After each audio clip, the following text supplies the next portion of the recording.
are concerned about the student loans? Yes. How many of you are worried that after graduation, you might have to take a job that maybe isn't your dream job because you need that higher paycheck?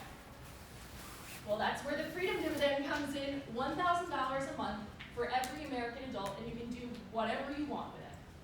I first learned about Andrew when I was following the work he was doing in his nonprofit Venture for America, and then he announced he was running for president, and I was like, what? Because he's not a politician. Took me a while to be really sold, but now I fully believe that he is the right person to help every part of America live up to its full potential, including Mount Pleasant, Iowa, including the Iowa Wesleyan community. And apparently I'm not the only one who thinks so, because yes, he just hit 8% in that poll, which is super exciting.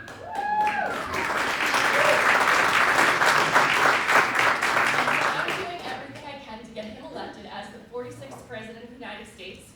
And the next thing that I'm going to do is get off this stage. So please welcome our next president, Andrew Yang.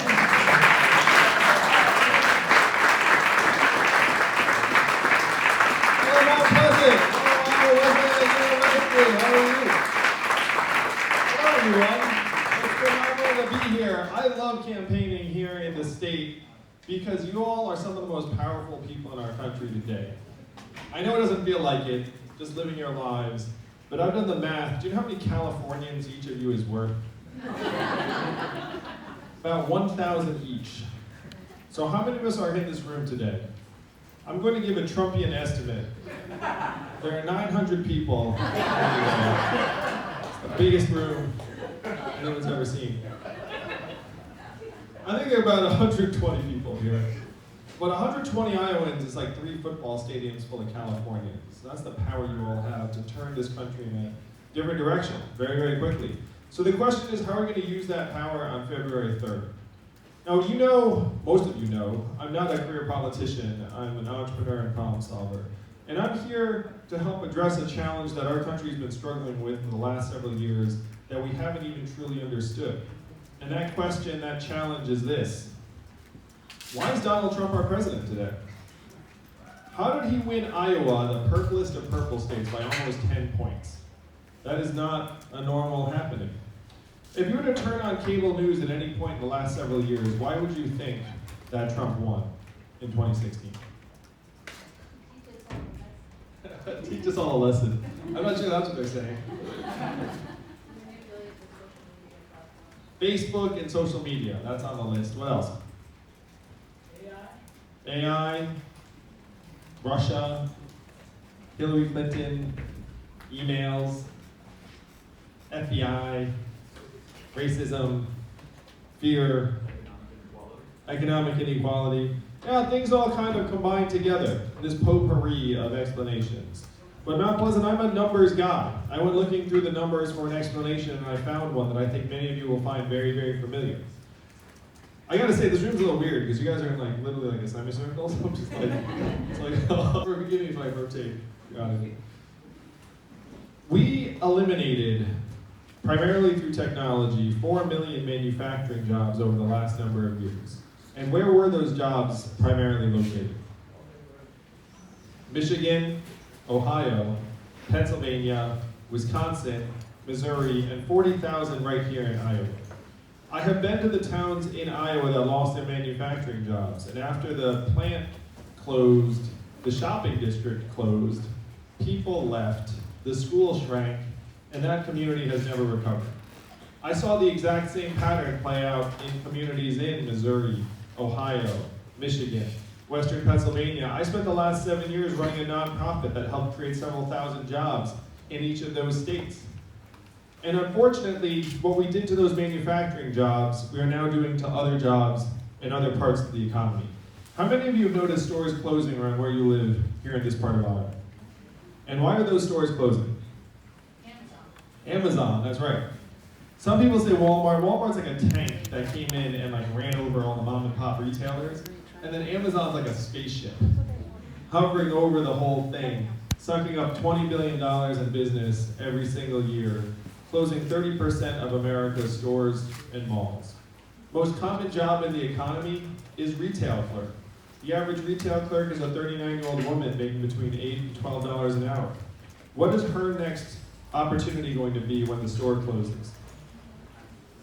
That's a rhetorical question because none of us knows. How much did Amazon pay in federal taxes last year? 0. That is your math. 20 billion out, 0 back, 30% of your stores and malls closed forever. Now these are some of the changes we see in the economy around us, but they're more subtle and pervasive. When you all call the customer service line of a big company and you get the bot or software, I'm sure you do the same thing I do, which is you pound 000, say human, representative, human, until you get someone on the line. Raise your hand if that's what you do. Yeah, we all do that. We're all like, there's a human working at this company somewhere and I'm going to find them right now. But in 2 or 3 short years, the software is going to sound like this. Hello, Andrew, how are you? What can I do for you? It'll be fast, seamless, efficient. You might not even know it's software. What is that going to mean for the 2.5 million Americans who work in call centers right now, making $10 to $14 an hour?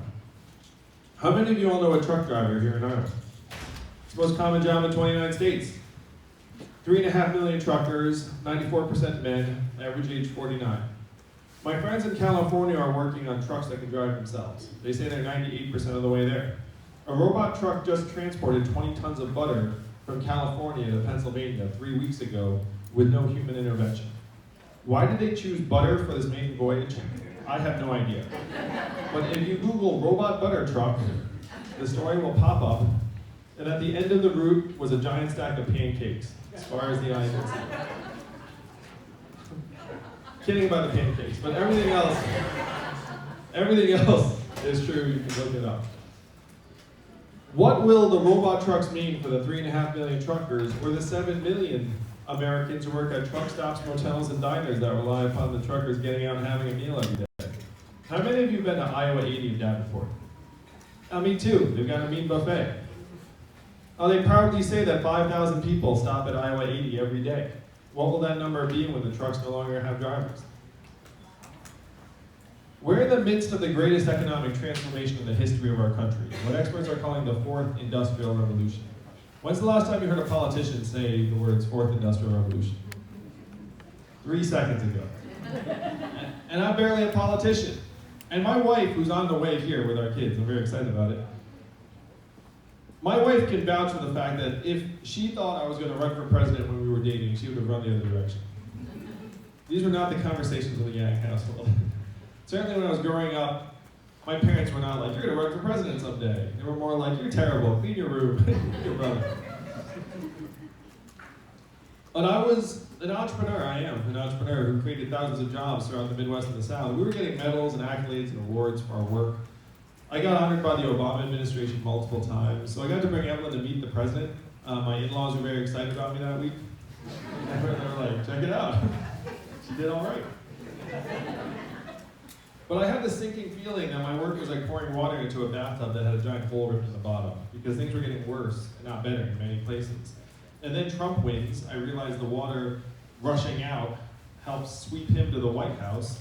We don't understand what's happening to us. It's all going to speed up and accelerate as technology and AI get smarter and stronger. I hate to do this because they just walked in, but let's give a round of applause to my wife, Evelyn, who just walked in.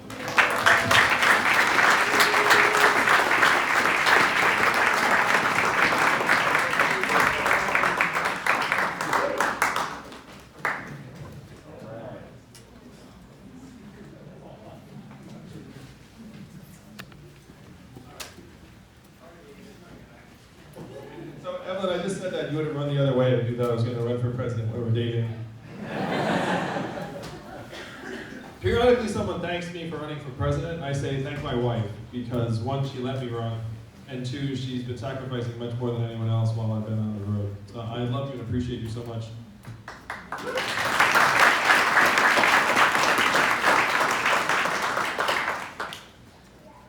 So Trump wins, I go through the numbers, I realize, okay, this is the greatest economic transformation in our country's history.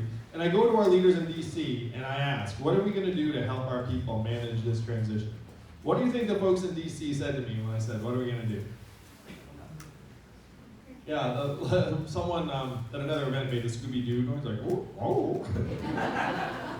So the responses I got out of DC were these. Number one, we cannot talk about this.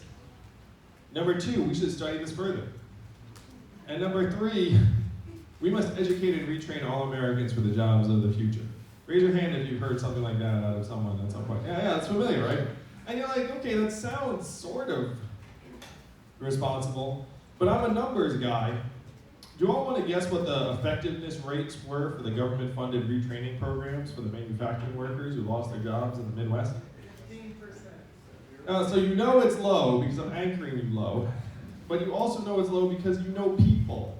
You know if you have hundreds of manufacturing workers who lose their jobs, they don't all march out and be like, oh, I'm here for my coding program now. I'll be coding in no time. The success rates were 0 to 15%. They were a total dud, more or less.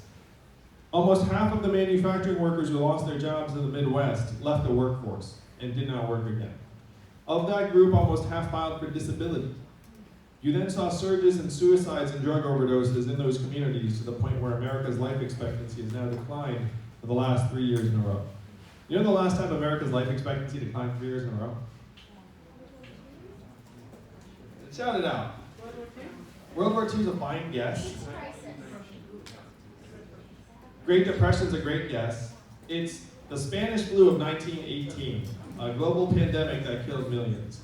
You have to go back 100 years, in part because it's highly unusual for your life expectancy to ever decline in a developed country like us. Ordinarily, we get richer, stronger, healthier, right? Oh my gosh.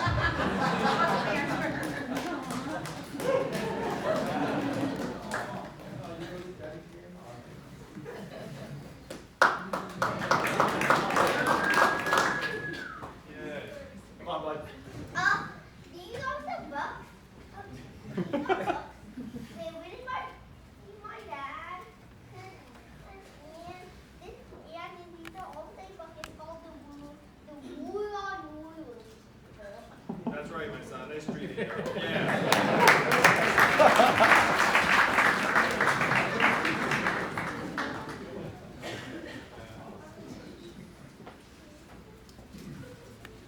So when I said this to the folks in DC,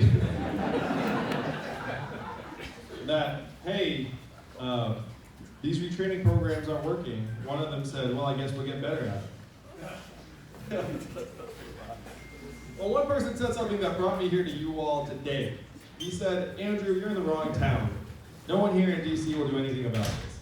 Because fundamentally, this town, Washington, DC, is a town of followers, not leaders. And the only way we would do something about it is if you were to create a wave in other parts of the country and bring that wave crashing down on our heads. And I said, challenge accepted. I will be back in 2 years. That was 2 years ago, Mount Pleasant. And today I stand before you, fifth in the polls, actually wait, fourth in the polls, and rising to the Democratic nomination. We raised $16.5 million last quarter in increments of only $35 each. So my fans are almost as cheap as Bernie's.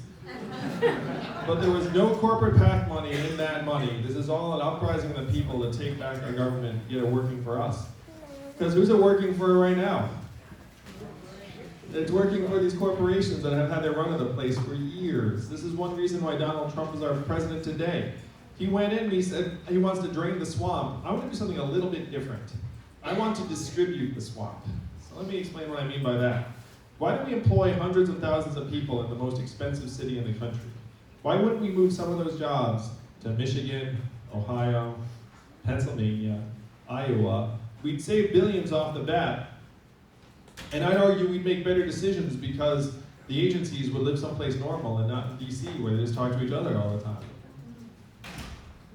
We have to rewire the economy to work for us, to work for you, to work for our families. And that's a very big challenge. But this challenge is getting more and more important by the day. And I'm going to say that Iowa is actually ground zero for many of these changes.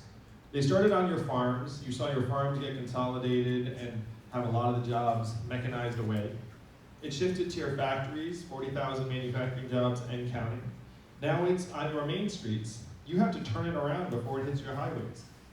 You have to make it so that all this value that's leaving your towns actually comes back. And then the question is, after we make sure that the Amazons and Facebooks and Googles actually pay their fair share, then we give it to you in the form of a dividend. Now, how many of you have seen TV ads with my face on it over the last number of days? That's good, because we spent a lot of money on those ads. Make you very sad if you had somehow eluded them. So if you've seen the ads or seen anything about the campaign, you know I want to give every American $1,000 a month. And I know the first time you heard that, it sounded like a gimmick, too good to be true, never happened. How many, raise your hand if you thought one of those things. It's cool. So this is not my idea, though, and it's not a new idea. Thomas Paine was for this at the founding of the country, called it the Citizens' Dividend for all Americans. Martin Luther King, whose birthday we celebrated on Monday, was fighting for this in the 60s, guaranteed minimum income for all Americans, and it is what he was fighting for when he was killed in 1968. I know this in part because I met with his son in Atlanta, and he said this is what his father was fighting for. 1,000 economists, including Milton Friedman, the godfather of a lot of modern economic thought, endorsed this plan in the 1960s. It passed the House of Representatives twice under Nixon, and then 11 years later, in 1982, one state actually passed a dividend where now everyone in that state gets between $1,000 and $2,000 a year, no questions asked. And what state is that? Alaska. And how does Alaska pay for it? Oil. And what is the oil of the 21st century? Social media. Data, technology, AI, self-driving cars and trucks. A study just came out that said that our data, your data, is now worth more than oil. Raise your hand if you saw that study. Raise your hand if you got your data check in the mail last month. So if your data is now worth billions of dollars a year, and you're not seeing a dime of it, where is all of that money going? Amazon, Facebook, Google, Apple, and the trillion-dollar tech companies, not Yahoo anymore, Yahoo's not even a thing. They wish they were gonna get on this. Well, these trillion-dollar tech companies that are paying zero or near zero in taxes. That feeling you have that your town's getting depleted and sucked dry, that's because it is. How many of you all are parents like me and Evelyn? If you're a parent, you have had this sinking feeling that your kids are inheriting a future that is less stable, less secure, and less prosperous than the lives that we have led. And you feel that way because it is that way. And if you were born in the 1940s in the United States of America, there was a 93% chance you're going to be better off than your parents were. That's the American dream. That's what brought my family here, that's what brought Evelyn's family here, it's what we all aspire to for our kids. But if you were born in the 1990s in this country, you're down to a 50-50 shot, and it's declining fast. That's why the parents feel the way that we do. That's why the young people feel the way you do. You're like, what the heck is going on? Like, why does it seem like everything is going to be a lot tougher than it was for my parents, or tougher than it should be? This is one reason why Trump won Iowa by almost 10 points. Because if you're not excited about your future, you're looking for a very, very different approach. I'm not running for president because I dreamt about being president. I'm running for president because I'm a parent. And I see what's happening. I see the future that lies ahead for our kids. It is not something I'm willing to accept. They deserve better. We must give them better.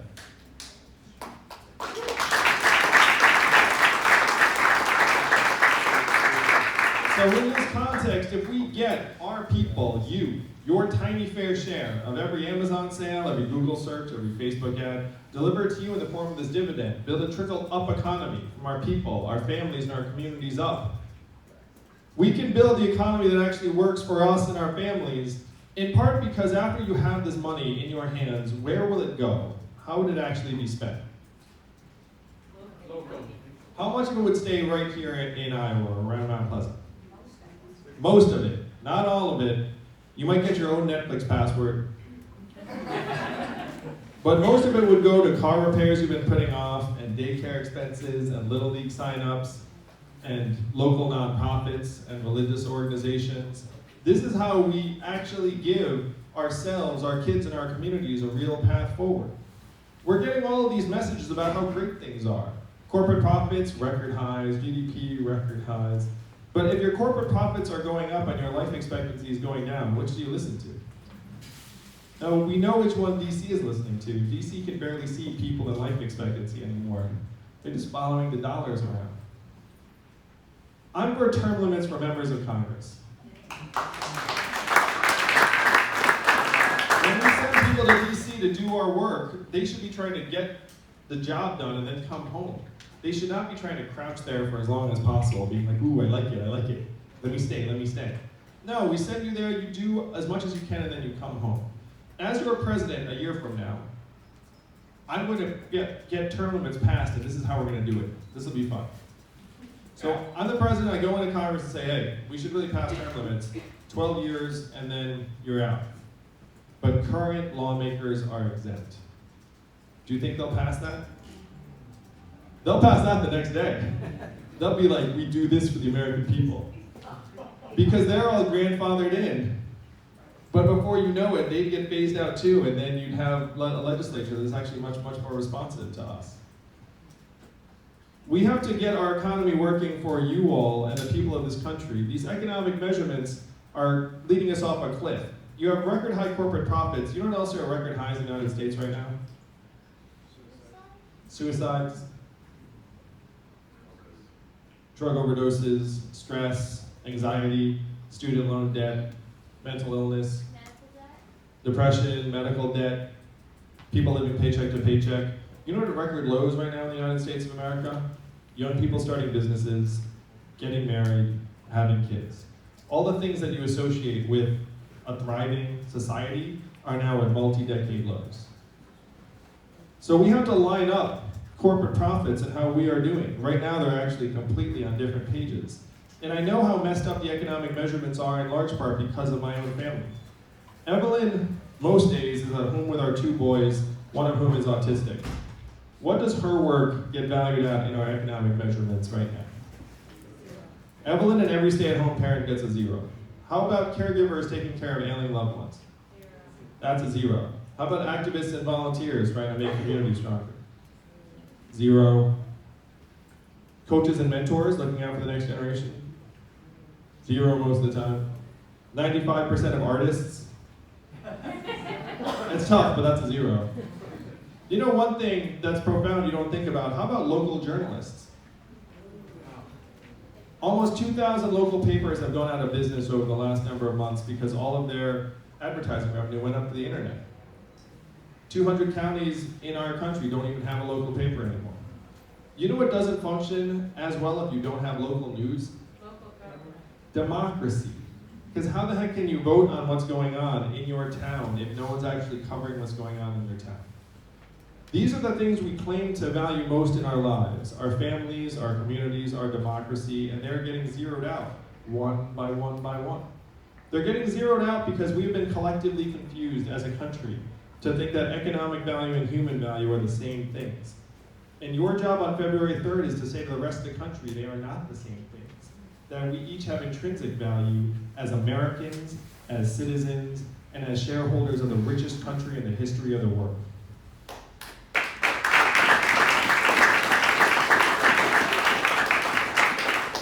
As your president, instead of worshiping corporate profits, I will actually measure our economic progress by how we are doing, by our health and life expectancy, by our mental health and freedom from substance abuse, by average student loan indebtedness, childhood success rates, clean air and clean water, the proportion of Americans who can retire in quality circumstances. These are the actual indicators of how we are doing as a country. I will update GDP and these economic measures to this new American scorecard, and then I will present the real numbers to you every year at the State of the Union. I will be the first president to use a PowerPoint deck in the State of the Union.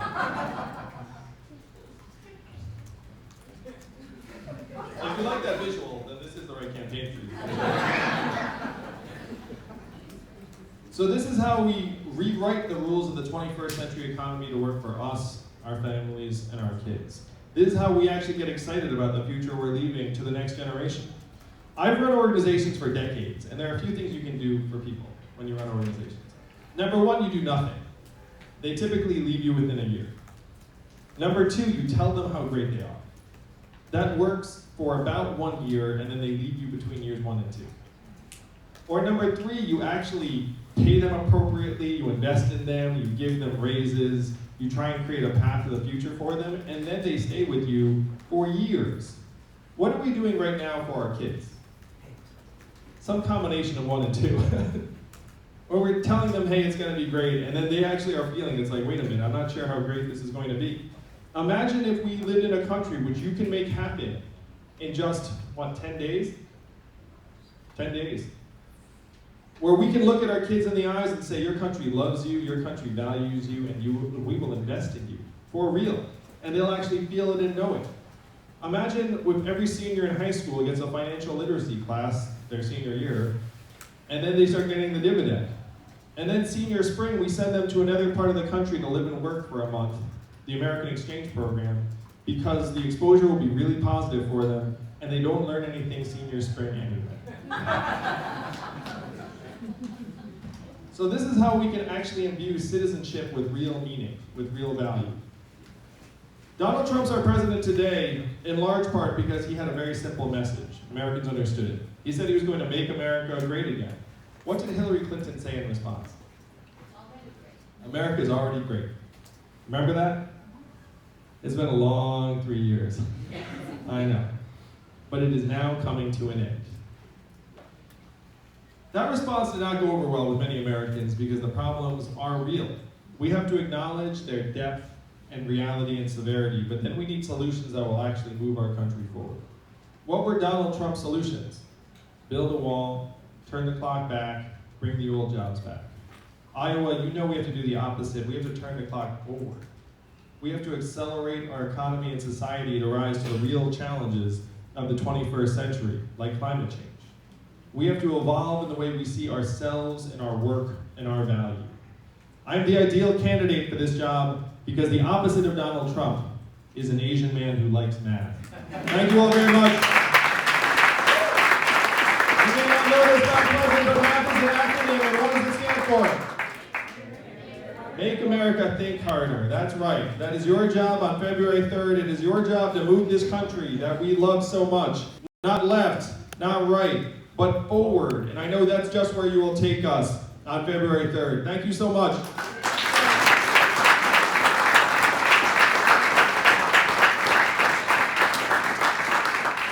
And now we have some time for some questions. My favorite part. Does anyone have a mic? If there's no mic, I'm just going to saunter over and give this guy the mic. Oh wait, I'll come back to you. Holy crap.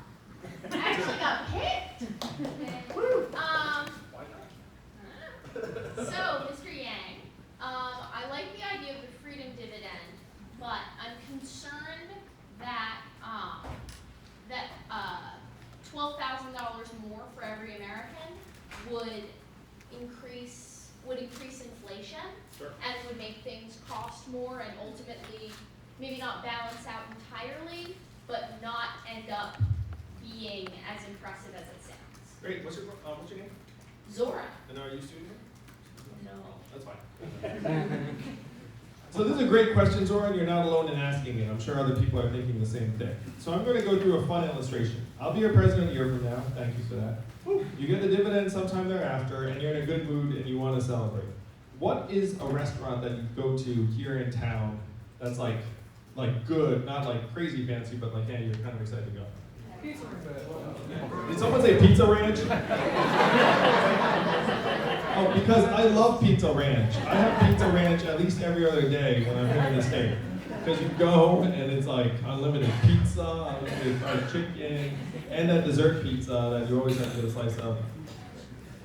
All right, I'm going to use Pizza Ranch, obviously. All right. So Pizza Ranch's all-you-can-eat buffet is approximately what? $10? Yeah, sure. 11 maybe? Do you want a student discount? What is it there? $8.50? Oh, sweet. Time to get out my fake student ID. So let's call it $12 all in for the sake of argument. All right. So you're excited about the freedom dividend, Zora, and then you go to Pizza Ranch to celebrate, and then you show up, and instead of $12, it's $18. What is your reaction? Damn. You're like, what the heck happened? This was $12 last week. So you're not going to be like, oh, I made a money now. Let me just give them the $18. You're still going to be very budget conscious. You're still going to be cost sensitive. And there's still going to be competition. So if they jack up the price to $18, where might you go? Home. Home, the Mexican place, whatever. So the truth is that there have been 3 sources of inflation in our lives over the last number of years. Unfortunately, they're the big ones that make us sad. It's housing, education, and healthcare. But if you look at the other things we spend money on, food, clothing, electronics, media, cars. Costs have been actually very, very stable, or in some cases the quality's gone up, or in some cases the prices have gone down. So what's going on with housing, education, and healthcare is that those markets are not actually functioning freely. And I'm going to speak to the college kids for a second, because this is a painful reality. Why did college get 2.5 times more expensive over the last number of years? Is that because it got 2.5 times better? No, that's not it. It got 2.5 times more expensive because the schools have just kept jacking up the price, and families felt like they had no choice but to pay. And then the government said, don't worry about it, I've got loans for you. So now we're up to $1.6 trillion in student loan debt, up from less than $100 billion in '99. Think about that, that's like a 16x increase. And so now we have these giant mountains of debt on top of everyone.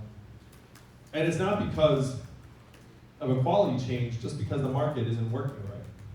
So Zora, if we put this money into your hands, it's not going to get lost to inflation, as long as we actually attack the core sources of inflation, which are currently education, healthcare, and housing, and our separate plans for education and healthcare. Healthcare is a whole other thing. We know we have to get those prices way down because we know they're crushing people. The trickiest one actually is housing, because housing is more local. But I have plans to get college costs down, I have plans to get healthcare costs down. Housing is a little trickier. I'd have federal incentives to make sure that you have affordable housing developments to the extent that we can provide those incentives. But the great thing about having $1,000 a month is it actually makes you much more mobile and harder to push around. So if there is like a business that tries to gouge you, you're just gonna vote with your feet. And all it takes is one business to keep prices normal, and prices will be normal in that category. It's fun. I mean, anyone's here studying economics? That's fun. Like college kids economics. Nice. That's fun. Not quite a focused question, but with climate change, which has to be at the top of all agendas, even though our president doesn't see it that way, and people agree with him, how can you inspire, give people the idea that yes, changes will be made, and we have to make them, and some of them will be painful? Thank you for the question. What's your name? Joel. Joel? How many of y'all are concerned about climate change?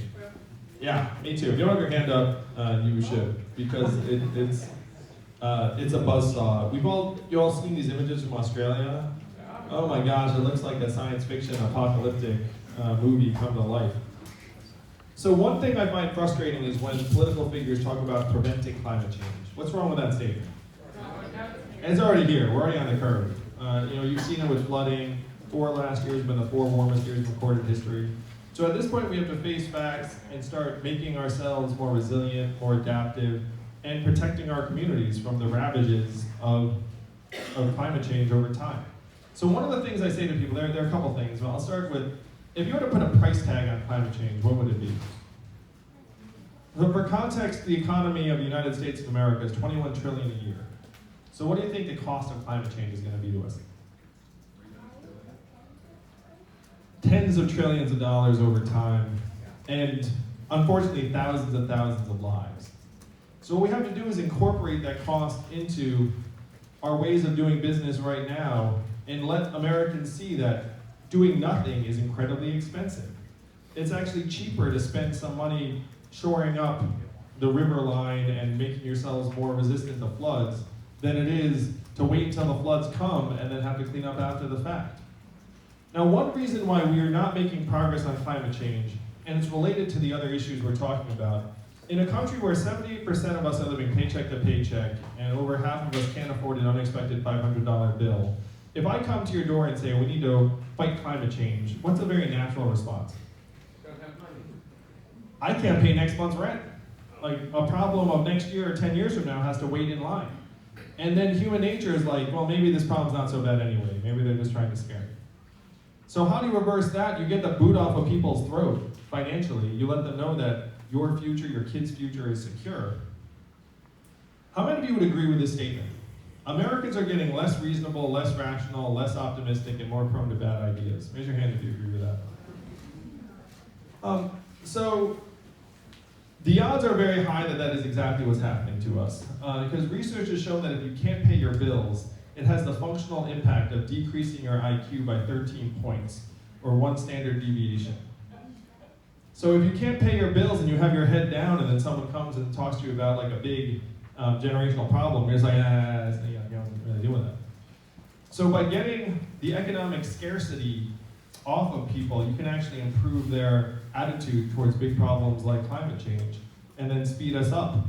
The biggest challenge on climate change is that the United States of America is only 15% of global emissions. And what's going on with the other 85%? China is going to African governments and saying, hey, I've got a coal-burning power plant for you. What do you think? And then what does the African government say? Sure, I'll take it, because I just want energy. So what do we have to do if we want to change that? We have to be at that table with the African government and say, don't take that plant, take these solar panels, and we will subsidize them very, very heavily. Make it a no-brainer for you. So that is where we have to try and lead the rest of the world as quickly as possible. But the truth is we're already on this curve, and we have to start investing hundreds of billions of dollars in making our families and communities safer and stronger right now. Because we know when there is a natural disaster, who gets hurt the most? Poor people, people of color. So we have to start putting resources into our people's hands so that individuals and communities are not in this alone. And I've seen it here in Iowa, sure, but like other parts of the country, you literally have communities that are flooding and becoming uninhabitable in a way that essentially makes relocating them a must. So the question is whether those people are going to have to pay themselves or whether we as a country are going to help them move. And I think we need to get our arms around this problem and say this is an us problem, not a you problem. Thank you.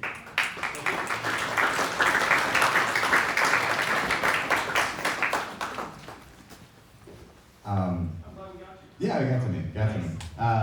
So there, some of your candidates are proposing a policy called the financial transaction tax. Yeah. And it's packaged as a Wall Street tax to reduce income inequality, but it's my understanding it also heavily impacts retirement accounts, 401ks, pensions, that economic security that has been hard won and hard gained. And you know that security is important. If such a bill were passed, would you support that bill? Thank you for the question. I am for a financial transactions tax because if you look at it on who it impacts, I've got a 401k, I've got retirement accounts, but my accounts do not do like a ton of trading. Like the financial transactions tax that we're talking about are generally on like a per move basis, and the vast majority of our retirement accounts are not making hundreds and hundreds of trades and moves on a quarterly basis. The people that are making those moves are these, frankly, like these traders whose job it is to try and squeeze out a little bit of efficiency out of the market, where they literally have supercomputers just trying to like make a bajillion trades. And so if you put up like a tiny transaction tax, those are the businesses that would get impacted the most. And trust me when I say that these businesses are doing nothing good for our economy. All they're doing is extracting little tolls from the market and putting them in their own pockets and the pockets of their investors. If I thought that a financial transactions tax was genuinely going to fall on retirees like my parents, like my mom worked for the state of New York and has like, a retirement account, I got a retirement account, then I would think very differently, but it will not fall on the ordinary retiree. Like our accounts are not making hundreds or thousands of trades. You have these hedge funds and these trading firms that are making literally tens or hundreds of millions of trades, and they're squeezing out value from the rest of us. So I am for a financial transactions tax. I'm also for a carbon fee and dividend. I'm for a data fee and dividend, where if anyone's making money off our data, it should be us. So these are some things I think that would help us make our economy stronger and more whole. But for the average retiree, it's really going to have almost zero impact.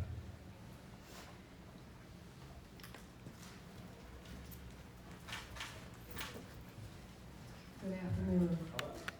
You got my attention when you announced that you wanted to give everyone $1,000 a month, I believe it is. Good. And I've enjoyed listening to you today. My question is, how did you come up with that particular figure? Why 1,000? Why not 1,500, 2,000? Yeah, of course. What was your name? Donna. Hey, Donna. So one thing I want to make very clear just about every idea that I've said today, or the 160 proposals on my website, it was probably someone else's idea first. Like, I didn't like sit in a room and be like, oh. So in this one, this $1,000 a month plan was proposed by a guy named Andy Stern, who used to run the biggest labor union in the country, the SEIU. So this is one of the things that made me see that our economy was transforming in ways that were much, much bigger. So a bunch of technologists have said for a while, hey, we're going to automate the jobs away. We should really start doing something different and give people money. But then one of the most prominent labor leaders of his generation came out and said, we're going to automate away a lot of the jobs and we should do something different. And that really got my attention because he literally spent decades fighting for workers. And so if he came out and said, workers are sunk, we need to do something different, that was to me more powerful than if a technologist said it. Because techies tend to think technology is going to do everything, and you're like, maybe, maybe not. But then when the workers say, hey, technology is going to do more and more, you're like, oh my gosh, like you've actually been arguing against this position for years. So this was Andy Stern's proposal, $1,000 a month for everybody. It was then studied by the Roosevelt Institute, who said that this would be tremendous for the economy, would grow it by 8 to 10%, create hundreds of thousands of new jobs in places like Iowa. So it was someone else's plan to help balance the scales for labor. And I think that $12,000 a year is a really great level because it's a huge difference maker for many, many families. But frankly, it's not enough so that you can just kick back. You know, like no one here is going to be like, my ship has come in, $1,000 a month. I'm just going to hole up, and you know, I mean that's not a good life. That's right around the poverty line, and so no one aspires to live at right about the poverty line. So you're going to still have people getting out there and improving their own situations. Thanks for the question. But good entrepreneurs try and take ideas from wherever they find them. So I would be the first to say that, again, freedom dividend, not my idea. A lot of the things I talk about, someone else has thought of it first. Hi, I'm Vic, and like you, I have an autistic son. Unlike you, mine is out of the public schools. And now that he's 20, I can see that we have decent services for autistic people in the United States up until they graduate high school, and then we have a cliff. Yes. And I'd like to know what we're going to do about that. Well, thank you for everything you've done for your family. What I say to folks is that being autistic is the new normal. And autistic children very often become autistic adults. And our society does not really account for what happens after one finishes school. Now, the conventional argument, which is not wrong, is that we have to do more to find more people work environments where they can contribute and flourish. And that is correct as far as it goes, but the reality is that that's not realistic for many, many people. And that we have to have the ability to have a good life regardless of whether or not we can make a company more money. And this is something that's true in the context of trying to treat women well too. How many people have heard this argument, we should treat women better because it's better for businesses when you have more women in the company? But then the logic of that is, if you weren't making the company more money, then we shouldn't treat you well. And so this is like this market-driven logic that we have that is constraining our ability to make your son's life better, make people's lives better that frankly don't fit into this market economy that we're all servants of at this point.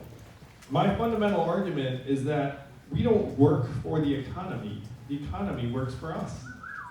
And so if your son is at a point when he doesn't have, let's say, the ability to access the kind of job that he wants, we should still have the resources in place so that he doesn't need to worry about his survival, you don't need to worry about taking care of him, and that he can find pursuits that he enjoys, whether they're lucrative or not.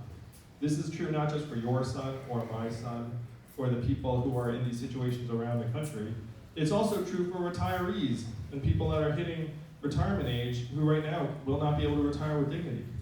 My fundamental argument in this campaign is that we have the ability to do much, much more for our people, and we need to start doing it right now. And the example I would point out, do you all remember voting for the $4 trillion bailout of Wall Street 12 years ago? If you had a choice between bailing out Wall Street for $4 trillion or keeping more Americans in their homes, which would you have chosen?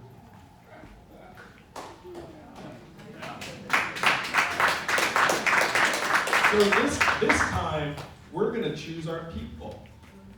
And we have the resources to make our own lives the center of this economy.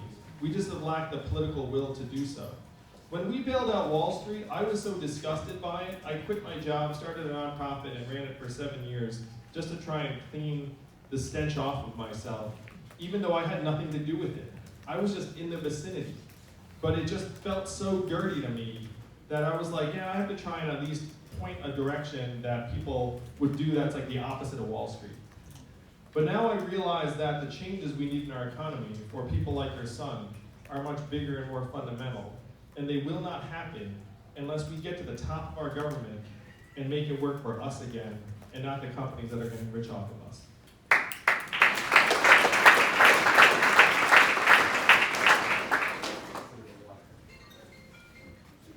Thank you. Hello. I have a suggestion regarding the diminution of student debt that maybe you could comment on. My thoughts are that the endowments of the great universities are immense. I believe Harvard is $40 billion. Yeah. If some of that money, a percentage of that money, could be taken, given back to the students, because my justification would be they paid into the university.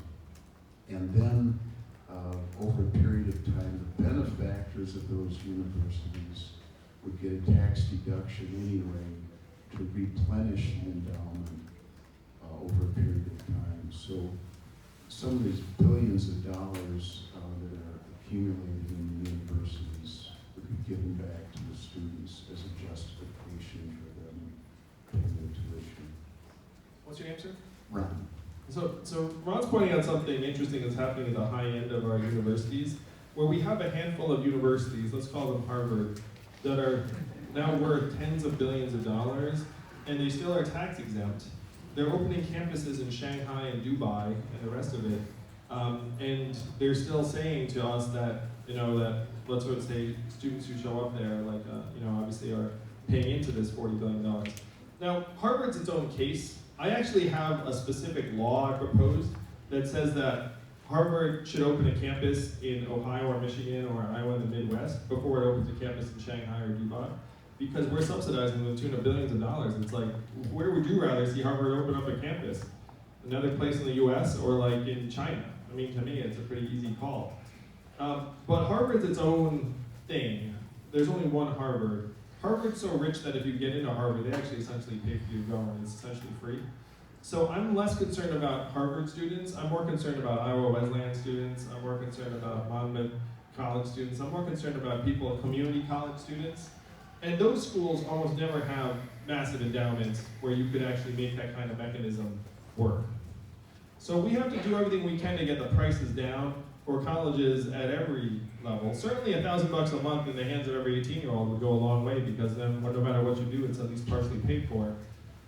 But we have to work with schools to get their prices down. They can't just be raising prices every year. Pretty much if your business model depends upon you raising prices every year, there's something wrong. Has anyone gotten this letter from their insurance company as an example? Great news, your rates are lower this year. No one's ever gotten that letter. No one's ever gotten that letter from a college either. So we have to try and work to get the prices down for colleges, but very, very few schools are in the situation where they have massive endowments. I could not agree with you more, though, that there are certain universities in our country that have vast levels of wealth that are not being deployed in ways that actually further their mission or the public good. And we have to work with them to actually change that, because at the end of the day, they're sucking up billions and billions of dollars of our resources in the form of NIH grants and tax exemptions, and there has to be some give and take there. So I agree with you. I've actually proposed the Harvard tax. No one's covered it, I don't know why.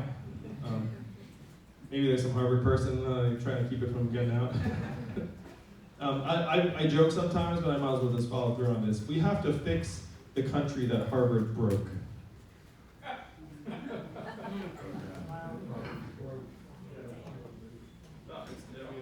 That's a rough truth, but it's true. We need your help, Mount Pleasant. We need your help to fight for a future we're actually proud of for our kids. We need you to caucus for us on February 3rd. Thank you very much. Let's make history together.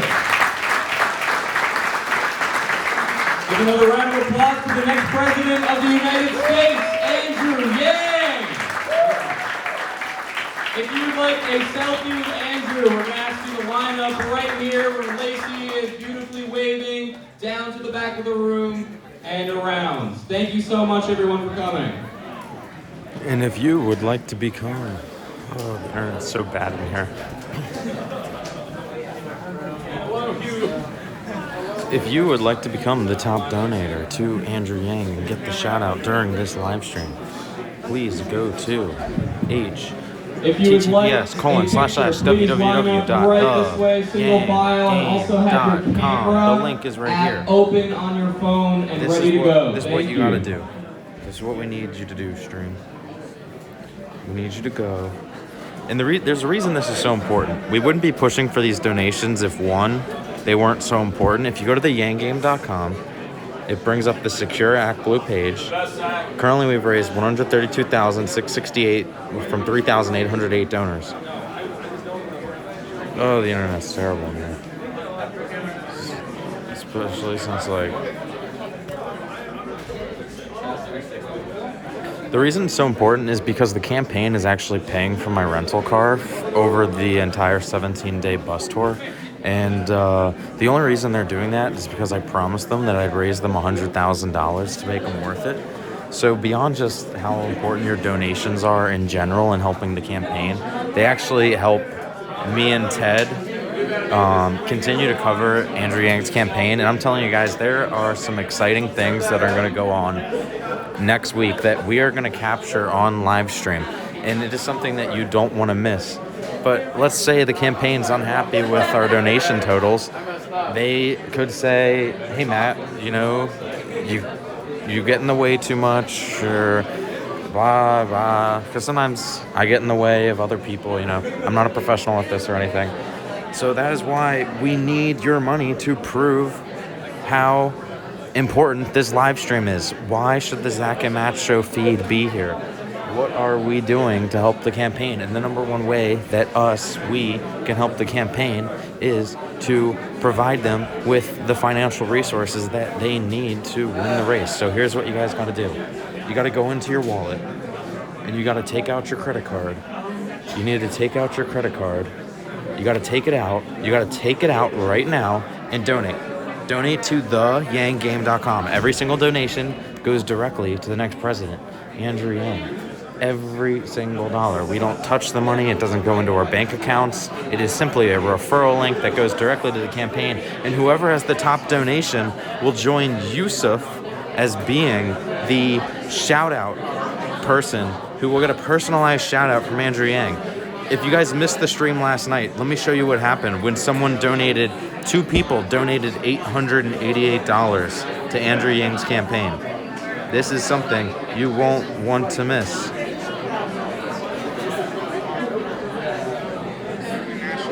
They each decided to donate $888 to your campaign. So it's Mudasir and Janet. Mudasir and Janet, thank you so much. You know, $888 is a very auspicious number in Asian culture. Maybe you knew that, you probably did. But regardless, it's an awesome contribution. 888, 8%, $888. That's going all the way. Thank you. Thank you. Thank you. See how cool that was, guys? See how cool that was? So currently the donation leader for a shout out is currently just $50, but let me check the Internal Act Blue page and see if any donations have came in. And unfortunately, I gotta stay in this corner because I don't have good internet anywhere else in the room, which is why we had trouble at the beginning of the stream establishing a connection. Thank you, Javier, for the $10 donation. Shai Chang for the $5 donation. Yusuf, once again, with the $5 donation. Yusuf is now at $305 for the day, and he is guaranteed a shout-out from Andrew Yang. Tim, and that's actually it. Oh, Tim donated $50 at 5:30. Zachary, $10. Fuang, $1. Monet, $1. Jack, $10. David, $1. Israel, $4. But that is all we've had so far. This is our weakest day ever in terms of donations. Thank you, Richard, for the $5 donation. Everyone who's donating, we really do appreciate it. And the campaign, for sure, appreciates it. But yeah, we've had a strong past couple of days in terms of fundraising. We raised, I think, about $28,000 for Andrew Yang's campaign in 2 days. But I think today so far we've only raised about $1,000, and this is the third of 4 town halls today. So, it's pretty. A lot of international people are donating through the stream and to my PayPal right now. If you are, I really appreciate that as well. It goes to help pay. The campaign is covering for my rental car costs, but I still do have the cost of gas and hotel and upgrading my camera gear because I keep breaking things, and et cetera, et cetera, et cetera, et cetera, et cetera.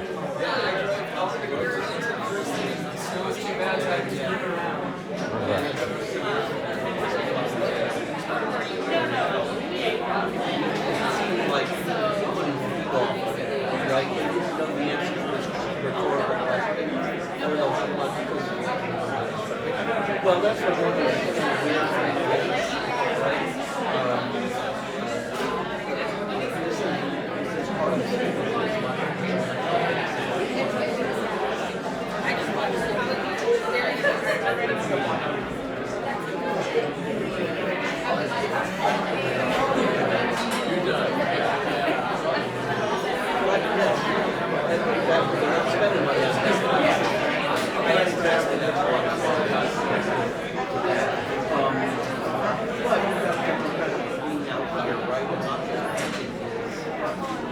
in his face. It's the only way he has it.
Thank you, Terry, for the $25 donation to Andrew Yang through theyangame.com. Thank you, Locke, for the $25 donation to Andrew Yang through theyangame.com. Thank you, Terry, for the $10 donation to Andrew Yang through theyangame.com.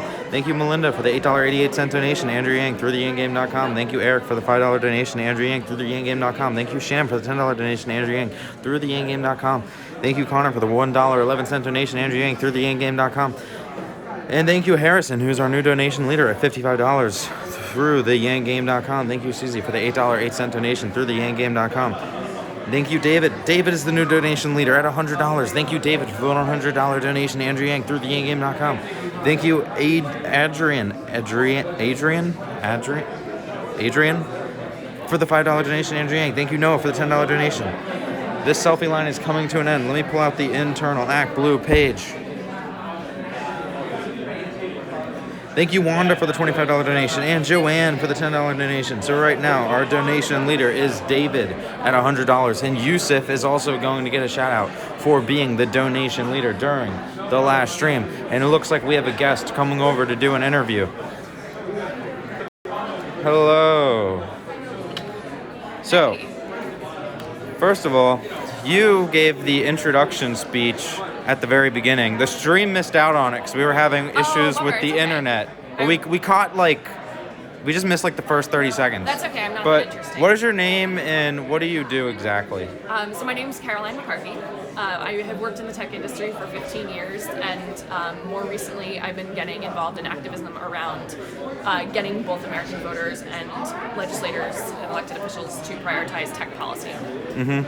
And what first got you interested in Andrew Yang? How did you hear about him? So this is a fun fact. I went to Venture for America's launch because Oh, wow. I had been a tech journalist, and I guess somebody just invited me or something like that. So I remember going to it and hearing about this, and I was like, this is really awesome. And then I don't think I heard about him again until he announced he was running for president. I had heard about VFA, but not Andrew specifically. So did you meet him back at the introduction originally? I may have. You may have. I may have. He wasn't big enough to know whether to remember back then. I also have a terrible memory with faces. So. Yeah, no. Yeah. When you meet a lot of people, it gets confusing. Yeah, So, but I probably did. What about Andrew, besides just kind of he's known as being the tech candidate, do you like or got you even more interested enough to come out here to Iowa to help support his campaign? Well, I think that there's something that I started hanging out on the Yang for President HQ subreddit, Mm-hmm. and the thing that I actually wrote in an op-ed for The Spectator about this is that the thing that really struck me about Yang supporters, and this was before I considered myself a supporter, was the fact that a lot of them had not gotten attached to his candidacy because of any one policy, not even the freedom dividend. Mm-hmm. They were talking about the fact that they were I've never voted before. I was depressed until I read about Andrew Yang, or I'm so excited that he's not treating me like I'm stupid.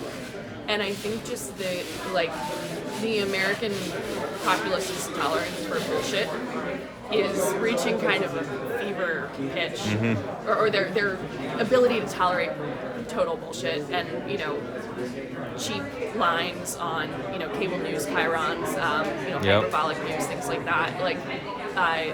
When I first saw the interview with Andrew and Joe Rogan, I was just he's actually having a thoughtful conversation, and he thinks of humans as humans, not as votes. Yeah, no, he really is humanity And so, first. Yeah, I got really amped about that, and the tech policy stuff, he actually, I was already following his campaign when he announced his tech policy platform, and I was not surprised to see that it was really smart, because someone who understands, the social ills and all of this, cheap media and, hyperbolic, high-stress culture brought to us, I think would be really smart when it comes to how to address the technology that's causing a lot of that. Mm-hmm. Yeah, no, yeah, he talks all the time about how people in Silicon Valley are the most worried about technology and its impact on society. Yeah, there are these incredibly expensive schools in Silicon Valley where all of the top execs send their kids and they don't let them look at screens. And it's kind of crazy. So, All right. Yeah. Well, thank you for doing the interview, and thank so you for coming much. out to Iowa, Caroline. Yeah, it's awesome. What, do you have a Twitter you'd like to shout yeah, out? It's super easy. 4 letters. Caro. C-A-R-O. C-A-R-O, follow her. Thank you.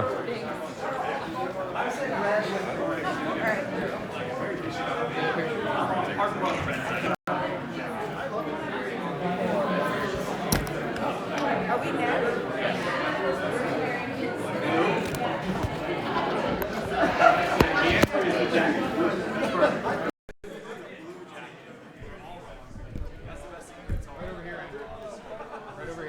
Tim is retaking the donation lead with a $60 donation to AVN. That puts him at $110.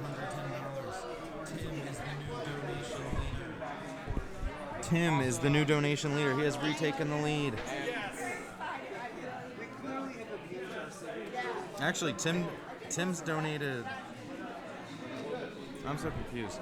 Oh, hold up. Something's going on here. Good to see you, Robin Opsal. I think I just retweeted you. Yeah. We met in Fairfield, and you just announced your campaign. That's with KTVO, just for local media. Sure. So am I looking at you for this interview? Yep, you're not going to look at the camera at all. All right. You got it, Pat. So, we'll go ahead and get started. I just wanted to hear your thoughts about the response to questions some people brought forward about your plan to boost the economy by putting money into the hands of what would you have to say, and let's rehash the answer to that question. Is it going to work, and how do they know it's going to work? Well, we know that if you put $1,000 a month into the hands of one of the 78% of Americans who are living paycheck to paycheck, or the over 50% that can't afford an unexpected $500 bill, that the money's going to go right back into our local economy, into car repairs, daycare expenses, Little League signups, local nonprofits. This is the trickle up economy from our people, our families, and our communities up. And the people here in Iowa know this would work because they know how they would spend $1,000 a month. I've been giving $1,000 a month to families here in Iowa and around the country, and that's exactly what people have found. But you get that question a lot, right? It's a bold plan, so I'm sure a lot of folks are going to question that. I mean, what is your response when they say, that's kind of bold of you to suggest that? Well, it is bold, but we need bold solutions at a time when our economy is transforming around us. We've already blasted away 40,000 manufacturing jobs here in Iowa. 30% of the stores and malls are closing because Amazon's sucking up $20 billion and paying zero in taxes. So we need to get this value that's leaving Iowa, put it back into Iowans' hands, and make this economy work for the people here in the state, instead of, frankly, for the big companies that are running things in Washington. So there was another Iowa story that came out that said some Iowa supporters say it's you or voting Republican. Appealing moderately is obviously a good thing, but what would you say to people who say that it's a Republican or voting for Trump if you are not the nominee? Well, I certainly hope that people who are supporting me feel that we need to move on from President Trump because I think that Trump's not leading us in the right direction. But I would suggest that the number one criteria for Democrats in terms of who they want to nominate is the candidate who can defeat Donald Trump in the general. And I'm already drawing thousands of former Trump voters. One survey said that 18% of college Republicans would vote for me over the president. So if Democrats want to nominate someone who can defeat Donald Trump, that person will be attracting people that are trying to figure out whether they're going to vote for Trump or whether they're going to vote for the Democrat. Definitely. And you're also getting support Marianne Williamson tonight. What have your conversations with her been like leading up to this event? Well, Marianne and I have become friends throughout this process, and she's got this incredibly sophisticated perspective on what we need to try and solve for as a country. Now, our campaign has been built around the values of humanity first. We need to make the economy work for us. And Marianne sees things very similarly, not as much from an economic lens, but from a values lens and almost a spiritual lens. So I'm grateful for her being here in Iowa, supporting the campaign today. I am incredibly appreciative of her friendship and support, particularly at this time when we have to make the case here in Iowa. Thank you, Beth. Thank you, Robin. So fun. Anyone else need me? Anyone else? Can I get a shout out for Yusuf and Tim? You got it. Hey, Yusuf and Tim, thank you so much for the support. Hope you're thrilled by our growth. 8%, national poll, 4th. You're right here in Mount Pleasant, Iowa. People saying they're going to caucus, but you all are making it happen. So thank you, Youssef. Thank you, Tim. Just give me some be funny, be obnoxious, be yourself. Stringer, London, Google News. That's fine. Yeah, I'm JD Lindsay with Andrew Yang here. Hello, Internet. You're here in Mount Pleasant, Iowa, where we are fighting for the future. And after I become President of the United States, we pass the freedom dividend. You know what's going to happen? What? Europe's going to look up and say, I can't believe the U.S. just leapfrogged ahead of us. That's unacceptable. And then you will pass universal basic income. We will advance all of human civilization. That's going to happen right here in Iowa. Awesome. Thank you, Andrew. Thank you. Joanne.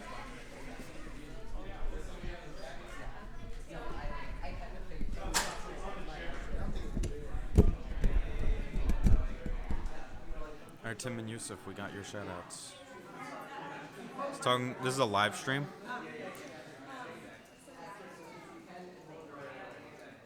Are you guys like local news? Okay. Did you guys get the entire thing with one of the sons and the grandson's?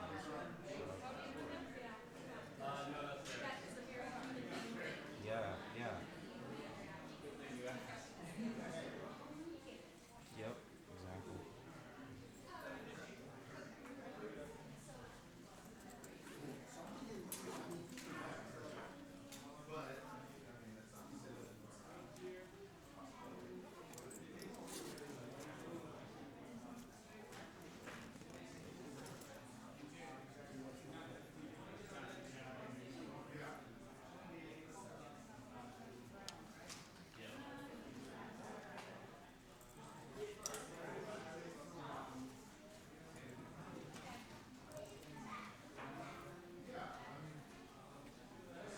How does the audio sound with the external mic? I'm kind of curious. I was listening in to see how it sounded. Oh, I gotta get to the next event.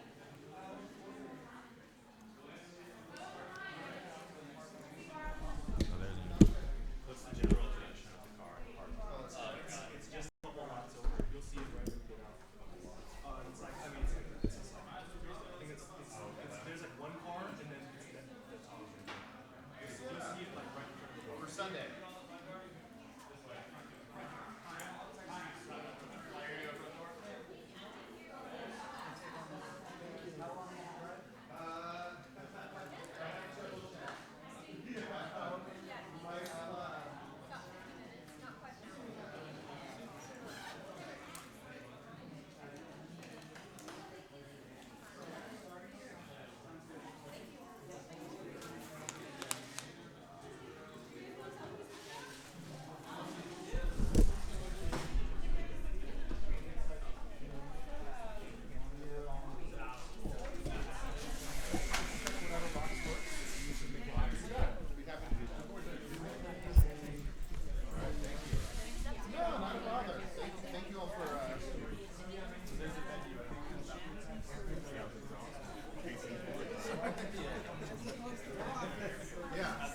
Okay. Yeah, that sounds good. I'll get that clarification for you. And, we'll move this along. Great. Thank you.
All right, stream.